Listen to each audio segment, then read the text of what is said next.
Next question में बोल रहा है कि ए 0.66 kg ball is moving with a speed of 100 A 0.66 kg ball is moving with a speed of 100 meters seconds inverse.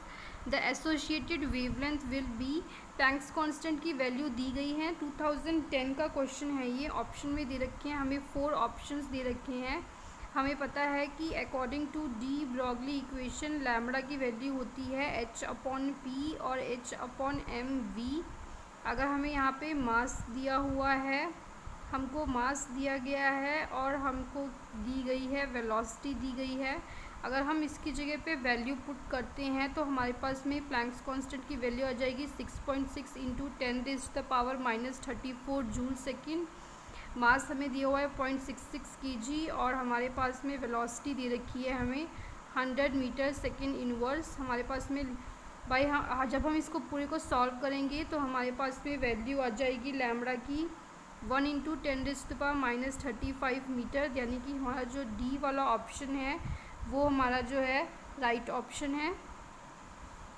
Next question में हमसे पूछा गया है कि इफ़, अगर हम बात करते हैं यहाँ पे, ये हमारा न्यूक्लियस है, हम अगर रेडियस दिखाते हैं,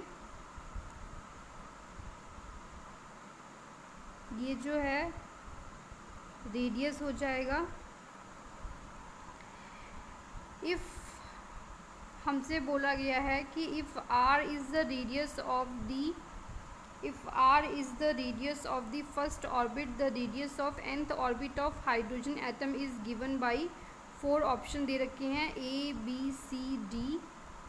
ये न्यूक्लियस है, ये फर्स्ट ऑर्बिट है n is equal to 2, second orbit है n इज़ इक्वल टू 2 और थर्ड ऑर्बिट है n is equal to 3। Electron can be present in an first orbit, second orbit और थर्ड ऑर्बिट।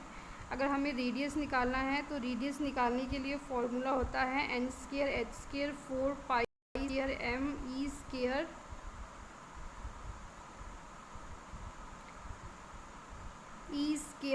z।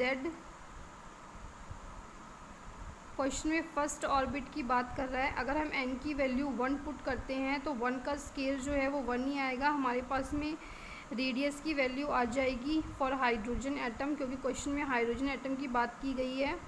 इसे हम बोलते हैं Bohr's radius and represented as r0।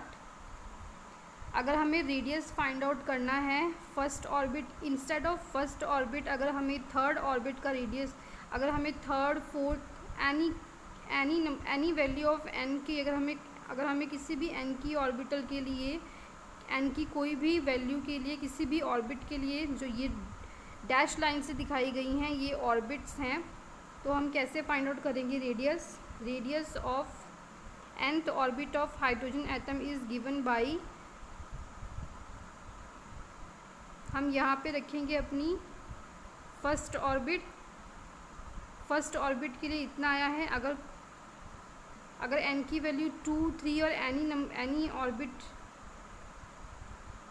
किसी भी ऑर्बिट के लिए अगर पूछा जाता है, अगर रेडियस पूछा जाता है हमारे पास में किसी भी, अगर रेडियस पूछा जाता है किसी भी nth ऑर्बिट के लिए तो हमारे पास में वैल्यू आ जाएगी फॉर nth ऑर्बिट, हमारे पास में वैल्यू आ जाएगी 0.529 इंटू n² आंगस्ट्रॉम। दैट मीन्स हमारे पास में जो हमारा ए वाला ऑप्शन है वो हमारा राइट ऑप्शन हो जाएगा।